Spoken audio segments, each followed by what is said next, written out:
The Senate Judiciary Committee room itself seemed to gasp, the very air congealing into a suffocating, almost tangible density of unspoken animosity.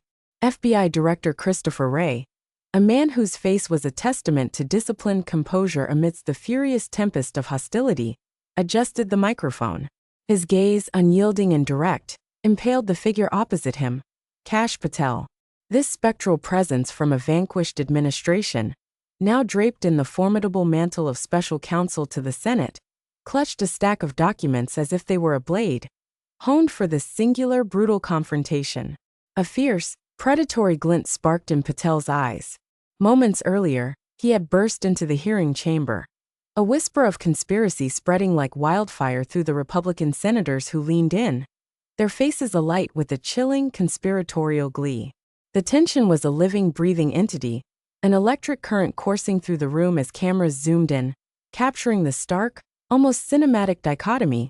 Wray, the stoic embodiment of an FBI establishment reviled by Trump loyalists, and Patel, the self-proclaimed MAGA warrior, poised on the precipice of an ideological crusade. Director Wray, Patel's voice boomed, each syllable a hammer blow against the suffocating silence, echoing ominously through the chamber. I possess incontrovertible evidence that will rip open the veil of secrecy the FBI has clung to for years. Committee members lurched forward, a collective gasp rippling through the room, while reporters' fingers became a blur on their keyboards, signaling that the long-anticipated confrontation, a political blood sport of the highest order, was finally beginning to unfold. No one, absolutely no one, could have predicted the seismic shift that was about to shatter the very foundations of the hearing. What Director Wray extracted from his briefcase would not only silence the entire Senate chamber into a state of stunned disbelief, but potentially shatter, and then meticulously reforge the very perception of the FBI in the eyes of the American populace. Christopher Wray remained ramrod straight, a figure of immaculate professionalism amidst the burgeoning chaos. His pristine Navy suit and impassive demeanor stood in stark contrast to the brewing storm, a beacon of calm in the eye of a hurricane. At 56, the FBI director was a seasoned veteran of political warfare, having navigated an endless barrage of assaults from both sides of the aisle since his 2017 appointment, miraculously preserving the Bureau's fragile independence through sheer force of will and unwavering adherence to principle. The media had painted him as an unyielding institutionalist, neither flashy nor charismatic, but a steadfast guardian of the rule of law. Yet, today presented a crucible unlike any he had faced before, a trial by fire that threatened to consume the very institution he swore to protect. Republicans had granted special interrogative powers to Kash Patel, the 43-year-old former Defense Department official, whose very name was synonymous with unwavering loyalty to Trump, a loyalty bordering on zealotry. For years, Patel had championed the narrative of an FBI corrupted, biased, and weaponized against conservatives, a relentless drumbeat against the Bureau's integrity. His relentless investigations at the Pentagon and his incendiary book, Government Gangsters, had elevated him to cult hero status among MAGA adherents, who flooded social media with fervent praise for his relentless, almost fanatical pursuit of what they branded deep state operatives. Patel exuded an almost arrogant confidence as he stood at the podium reserved for committee counsel, his dark suit and American flag pin serving as grim accoutrements to his determined, almost menacing expression. Having served as Chief of Staff to the Acting Secretary of Defense and a key player on the National Security Council, he had meticulously crafted his image as an unyielding fighter, unafraid to challenge the most formidable institutions, even if it meant tearing them down. MAGA world adored him for it, seeing in him their champion against a perceived tyrannical establishment. For too long, Patel began, his voice a low menacing growl that filled the chamber, each word dripping with thinly veiled contempt. The FBI has operated as if it is above the law. Today's hearing isn't merely about oversight. It's about reclaiming the very soul of an institution that has lost its way, that has become a weapon. Director Wray has presided over an agency politically weaponized, hunting down concerned parents at school board meetings while turning a blind eye to genuine threats against our nation, threats that truly matter. Democratic senators shifted uncomfortably, a ripple of palpable unease spreading through their ranks like a contagious disease. Senator Durbin attempted to interject, his voice laced with exasperation. "Mr. Patel, this hearing pertains to the FBI's annual budget and operations, not." But Senator Hawley, with a dismissive wave of his hand, cut him off, a triumphant smirk playing on his lips. "The ranking member has yielded time to Mr. Patel as special counsel, and he possesses every right to pursue these inquiries. Inquiries the American people rightfully demand answers to, answers they are owed." The stakes for Wray were astronomically high, a high-wire act with no safety net. This was not just a hearing. It was a battle for the very soul of the FBI, a desperate defense of its 35,000 employees against what he perceived as a vicious, politically motivated assault, a calculated attempt to dismantle a cornerstone of American law enforcement. For Patel, it was a golden opportunity to expose what he and countless Republicans believed was systemic corruption festering at the apex of America's preeminent law enforcement agency, a chance to be the hero who brought down the corrupt establishment. Cameras swept across the packed gallery, where citizens and journalists alike could sense they were on the precipice of witnessing a Washington confrontation that would be etched into the annals of history, a moment that would define careers and potentially shift the political landscape. On social media, the hashtag Wray vs. Patel was already trending, a stark testament to a nation deeply fractured, agonizing over which champion to back in this ideological gladiatorial arena. "Director Wray," Patel continued, his voice dripping with mock politeness, a veneer barely concealing his contempt, as he held aloft a folder, "I hold in my hand documents revealing FBI agents were explicitly instructed to prioritize cases based on political expediency. Would you care to elucidate this to the American people before I unveil their contents, before I lay bare the truth?" Wray's expression remained impassive, an unreadable mask, but his eyes, sharp and piercing, narrowed almost imperceptibly, a flicker of something akin to recognition.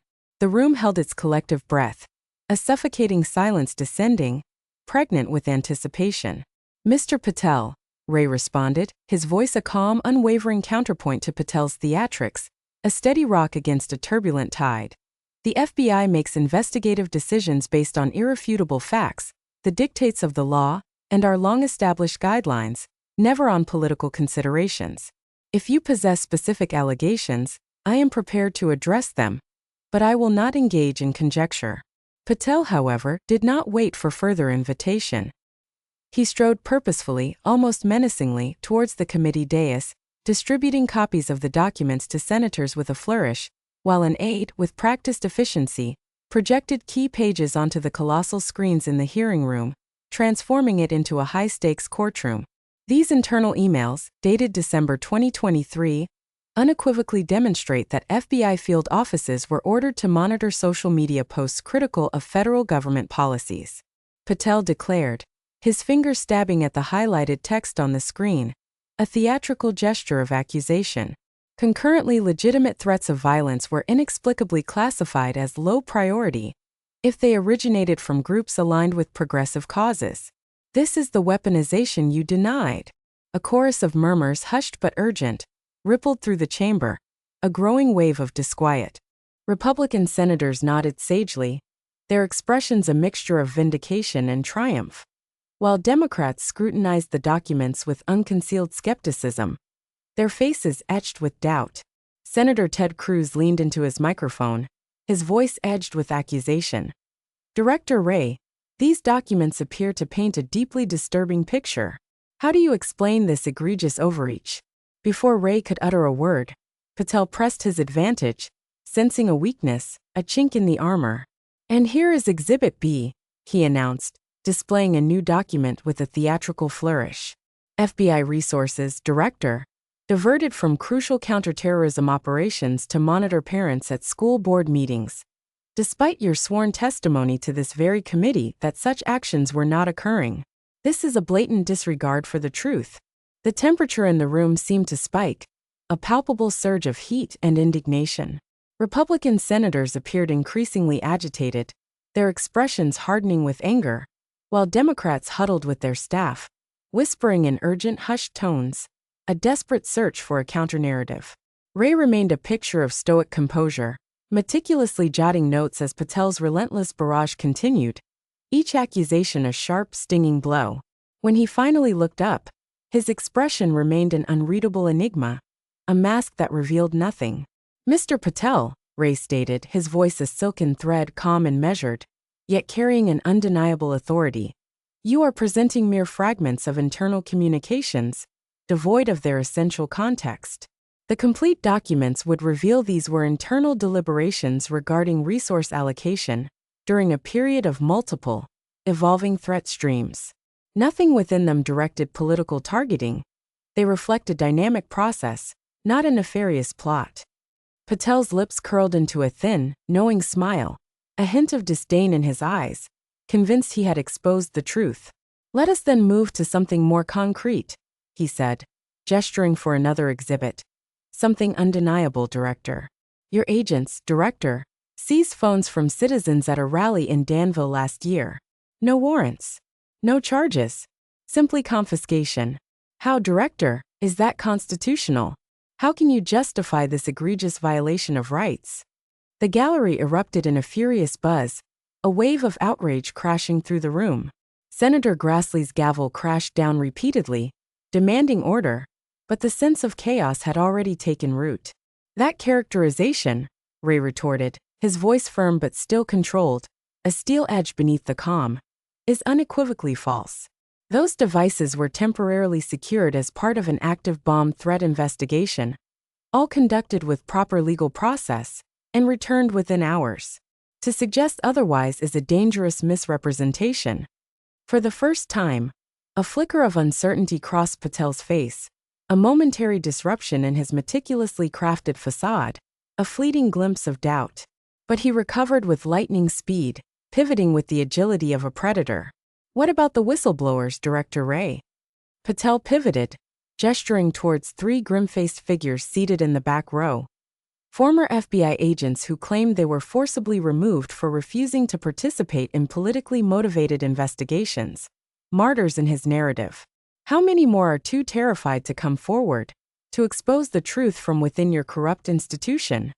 The camera panned to reveal three grim-faced individuals who briefly stood when referenced, their faces set in expressions of self-righteous indignation. Senator Durbin, his patience visibly fraying, interrupted, his voice laced with a raw frustration. "This is devolving into a spectacle, not legitimate oversight. Mr. Patel is hurling accusations without affording the director the opportunity to fully respond to these baseless claims. The American people demand answers," shouted Senator Marsha Blackburn, her voice rising above the din. As the hearing room descended into a maelstrom of crosstalk, a cacophony of accusations and demands. Chairman Durbin pounded his gavel repeatedly, a desperate plea for order amidst the chaos. "We will have order. Director Wray will be afforded the time to respond to these allegations without interruption. This is a Senate hearing, not a circus." As the room slowly quieted, a tense silence descending, Wray straightened his papers and leaned towards the microphone. For the first time, a faint flicker of frustration, barely discernible, crossed his otherwise professional demeanor, a hairline crack in his impenetrable mask. "Mr. Patel," Wray began, his voice carrying a subtle edge, a hint of steel that had not been present before. "You have served in government long enough to understand that partial documents can be profoundly misleading, that presenting fragments of truth is a dangerous game. I am deeply disappointed to witness this approach. The FBI's work is far too critical for such theatrics, for such a cynical manipulation of facts." The rebuke was mild, yet delivered with a quiet force that even Patel registered, a fleeting blink acknowledging the sting of the unexpected jab. Sensing a precarious shift in momentum, Patel reached for his final, most damning exhibit, a last-ditch effort to regain control of the narrative. "Director," he challenged, his voice laced with triumph, a sinister glee. "Are you familiar with Operation Copper Shield?" At this, Wray's expression subtly shifted, a fleeting micro-expression of recognition, a flicker of something akin to surprise, instantly captured by the eager cameras, hungry for any sign of weakness. The hearing room fell into an unnerving, absolute silence, a silence so profound it was almost deafening. "I believe that is classified," Wray responded, his voice carefully measured. a subtle warning in his tone.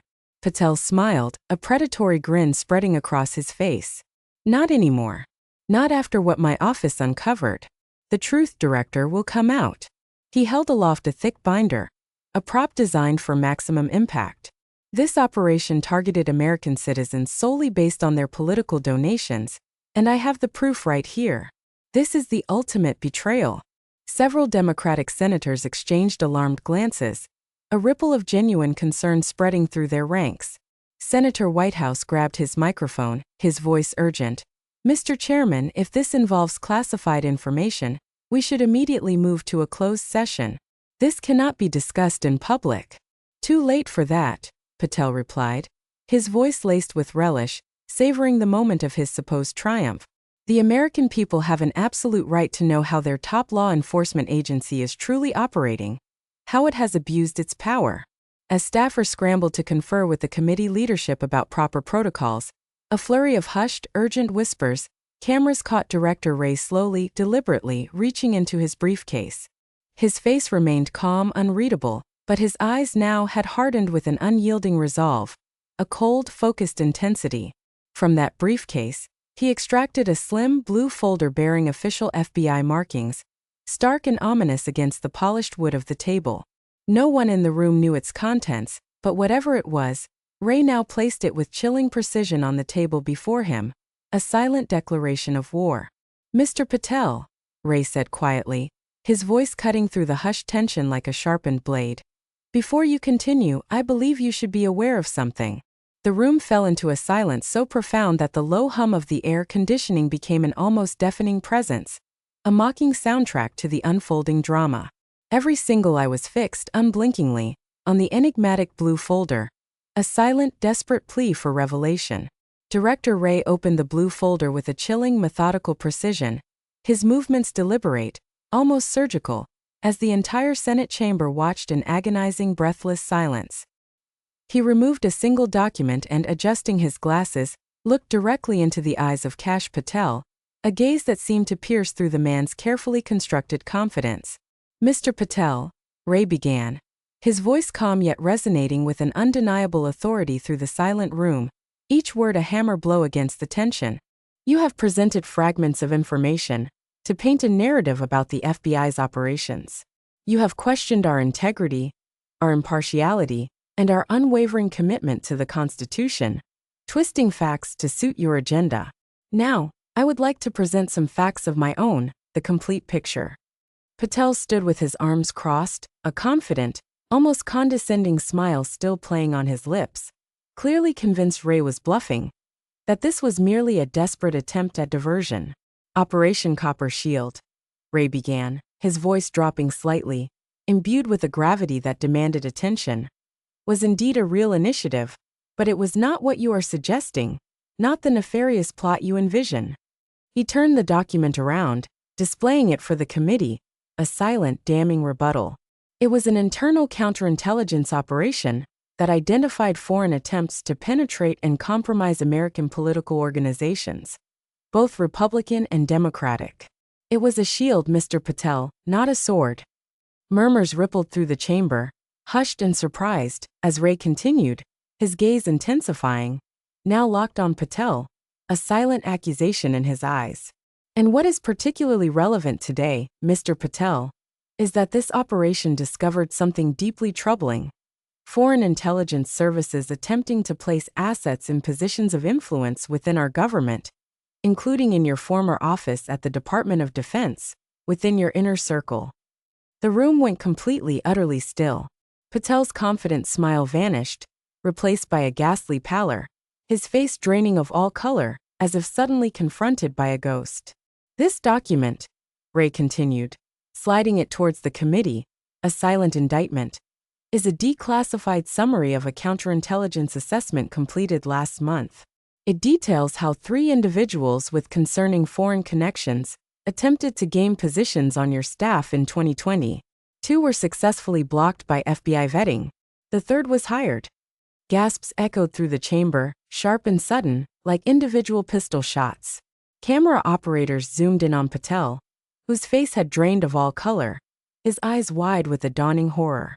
I am not suggesting you were aware of this, Mr. Patel, Wray added quickly, his voice devoid of accusation, a calculated restraint designed to inflict maximum damage.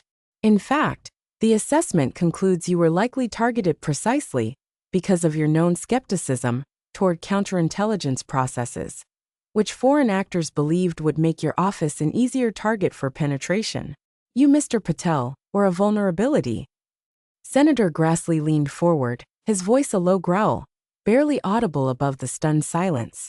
Director Wray, are you saying Mr. Patel's office was compromised? I am saying that the very FBI counterintelligence capabilities that Mr. Patel has repeatedly criticized, disparaged, and sought to dismantle are what protected his office and him personally from being fully compromised, Wray replied, his gaze unwavering, a silent challenge. The same capabilities he's been attempting to discredit today, the very shield he sought to destroy, were his unwitting protector. Patel finally found his voice, a strangled rasp, a desperate attempt to grasp at fading control. This is absurd. You're manufacturing this to distract from the real issues, to cover up your agency's abuses. This is a fabrication. The individual in question, Wray continued, unperturbed by Patel's desperate outburst, his voice a steady, relentless stream of facts, was quietly removed after our investigation concluded. We did not publicize this because it would have unnecessarily embarrassed your office and potentially compromised ongoing counterintelligence work. We chose national security over scoring political points, a choice you seem unwilling to make. Wray then removed a second document from his folder, its presence a damning testament to his meticulous preparation. As for Operation Copper Shield, supposedly targeting political donors, here is the actual operational directive. He handed it to the committee clerk, a tangible piece of truth against Patel's carefully constructed fiction. It specifically instructed agents to protect First Amendment activities and ensure political affiliations played no role in investigative decisions. In fact, it established additional supervisory review requirements precisely to prevent the kind of political targeting you are alleging. Your selective presentation, Mr. Patel, is a distortion. The committee clerk began distributing copies to senators, who immediately pored over the document, their expressions shifting from anticipation to surprise. Several Republican senators, who had been nodding along with Patel's accusations, now looked confused, flipping through pages with furrowed brows, a dawning realization of betrayal etching across their faces. The documents Mr. Patel presented were real, Wray acknowledged, his voice calm, almost sympathetic, but they were draft discussions, not final policies, and they've been taken completely out of context, twisted into a narrative of malice. They reflect the robust internal debate that happens in any organization committed to following the law while keeping Americans safe. It is a sign of our diligence, not our corruption. Patel, desperation creeping into his voice, a raw, exposed nerve, attempted to regain control, his words now a desperate plea rather than a confident declaration. Director, you're obfuscating. What about the whistleblowers? You're ignoring the real victims. What about the 3 individuals you've identified as whistleblowers, Mr. Patel? Wray interjected, now removing a third document, its stark official markings a silent rebuke to Patel's claims. Each has made serious allegations that we've fully investigated. Their complete personnel files tell a very different story than the narrative being presented today, a story of professional misconduct, not political persecution. He looked directly at the 3 individuals seated in the gallery, a piercing gaze that seemed to strip them bare. Mr. Evans was terminated after failing a routine drug test. Ms. Winters resigned while under investigation for leaking sensitive information to a journalist, a serious breach of trust. And Mr. Donaldson was reprimanded for conducting unauthorized searches of FBI databases for personal reasons, a blatant abuse of power. The 3 former agents shifted uncomfortably in their seats, their faces a mixture of shame and fury, as all eyes in the room, now armed with the full truth, turned to them, silent accusers. They're not whistleblowers exposing political targeting, Wray continued, his voice unwavering. They're former employees with grievances against the Bureau who found a receptive audience for complaints that our internal affairs process already thoroughly investigated and dismissed. They are disgruntled, not righteous. The hearing room had undergone a profound transformation. The tension that had suffocated the air now seemed to dissipate, replaced by a stunned silence, then a palpable shift in allegiance. Democratic senators now sat straighter, their expressions grimly satisfied, a quiet triumph in their eyes, while several Republicans looked increasingly uncomfortable, their earlier zealous support for Patel curdling into something akin to embarrassment. Patel stood frozen, his meticulously planned attack completely derailed, his grand theatrical moment crumbling to dust around him. Senator Durbin cleared his throat, his voice regaining his authority. Director Wray, are these documents you're presenting available for the full committee to review? Yes, Senator, Wray replied, his voice calm and professional, the master of the moment.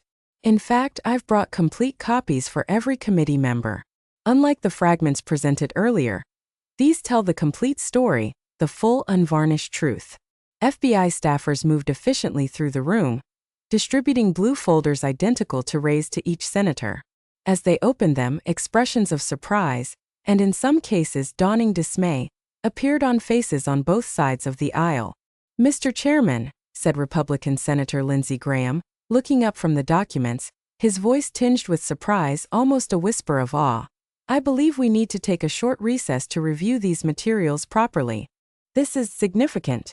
Patel, now visibly agitated, his carefully constructed facade cracking, tried one more desperate angle, a last flailing attempt to salvage his shattered narrative. Director Wray is using classic misdirection. My allegations about political targeting remain unaddressed. Actually, Mr. Patel, Wray interrupted, his tone firmer now, a quiet finality in his voice. The complete documents in those folders directly address and refute each allegation you've made today. The FBI isn't perfect, we make mistakes. But we don't target Americans based on their politics. And suggesting otherwise doesn't just damage the Bureau. It damages our democracy by undermining trust in institutions that are essential to the rule of law, institutions that protect us all. The room fell silent again as the crushing weight of Wray's words sank in, a definitive, undeniable truth. Senator Cruz, who had been one of Patel's strongest supporters mere minutes earlier, was now engrossed in the documents, his brow furrowed in deep concentration, his faith in Patel visibly shaken. Furthermore, Wray continued, his voice laced with quiet disapproval, a subtle but devastating indictment. I find it troubling that someone with Mr. Patel's experience would present incomplete information in this manner. It suggests an agenda that has little to do with legitimate oversight, and everything to do with scoring political points, with a cynical manipulation of the truth. For the first time, Patel appeared genuinely shaken, his carefully prepared attack having not only failed but spectacularly backfired, exploding in his face. The FBI director, renowned for his reserved demeanor, had effectively turned the tables with irrefutable facts, calm professionalism, and thoroughly prepared responses that no one, least of all Patel, had anticipated. He had brought a knife to a gunfight and been utterly disarmed. Chairman Durbin nodded, tapping his gavel, a resounding finality in the sound. We will take a 30-minute recess for members to review these documents. When we return, we'll continue with regular order for questioning. As senators rose to leave, cameras captured the stark contrast between the two men at the heart of the confrontation. Wray, calm and collected, methodically gathering his notes, his mission accomplished, a quiet victor, and Patel, standing utterly alone at the podium, frantically flipping through his own documents, his moment of triumph irrevocably transformed into a very public, humiliating defeat. The air of suspense that had filled the room at the outset had been replaced by the chilling silence of a political execution. When the Senate Judiciary Committee reconvened after the recess, the atmosphere had undergone a profound, almost surreal transformation. Kash Patel's seat was conspicuously empty, a stark testament to his ignominious retreat, a scarlet letter of his public humiliation. He had vanished from the building during the break, refusing to offer a single comment to the ravenous press corps that swarmed outside the hearing room, a phantom of his former bluster. His meticulously orchestrated moment to shine, to expose the FBI as its most formidable critic, had collapsed into an embarrassing public capitulation, a spectacular failure witnessed by the entire nation. Inside the chamber, the questioning of Director Wray resumed, but with a markedly different tone, a stark departure from the earlier prosecutorial fervor. Republican senators, who had been eager to join Patel's accusatory chorus, now asked more measured, almost subdued questions, focusing on legitimate oversight concerns rather than continuing the vitriolic accusations of political bias. Director Wray, Senator John Kennedy of Louisiana, began, his drawl softer than before, a subtle shift in his usual aggressive questioning. I appreciate the thoroughness of these documents. It appears Mr. Patel's characterizations were, shall we say, incomplete. But I still harbor concerns about the FBI's handling of social media monitoring. Can you elaborate on the safeguards in place? Wray nodded. Senator, I welcome that question. The FBI takes First Amendment protections extremely seriously. Our social media policies require 3 levels of review before any monitoring can begin: an explicit prohibition of investigations based solely on protected speech, ensuring civil liberties are always paramount. As Wray provided a detailed, comprehensive explanation, the camera caught Senator Blackburn, who had been one of Patel's most fervent champions mere moments earlier, leaning over to Senator Tillis and whispering, a wry admission of defeat. We walked right into that one. The air hummed with the echoes of a battle decisively won. Outside the hearing room, the political earthquake was already sending shockwaves across Washington and the nation. The hashtag Wray defeats Patel trended nationwide. The video clip of Wray revealing the counterintelligence document being shared hundreds of thousands of times within the first hour alone. A viral sensation that transcended political divides. CNN's banner headline screamed, FBI Director Wray stuns Senate with counterintelligence revelations, a triumphant declaration.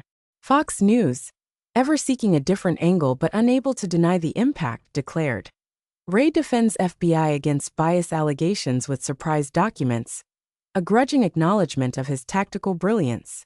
MSNBC simply stated, with an air of breathless triumph, the receipts. Wray brings receipts, capturing the essence of Wray's undeniable victory. On social media, reactions fractured along predictable partisan lines. Yet even within the most partisan echo chambers, the sheer weight of Wray's evidence resonated. MAGA influencers shrieked that Wray had orchestrated a deep state distraction, a desperate attempt to dismiss the undeniable. Meanwhile, mainstream commentators lauded the FBI director's methodical, almost surgical, dismantling of Patel's accusations, hailing it as a masterclass in transparency and accountability. Legal experts from across the political spectrum marveled at how Wray had masterfully defended the Bureau without compromising ongoing investigations.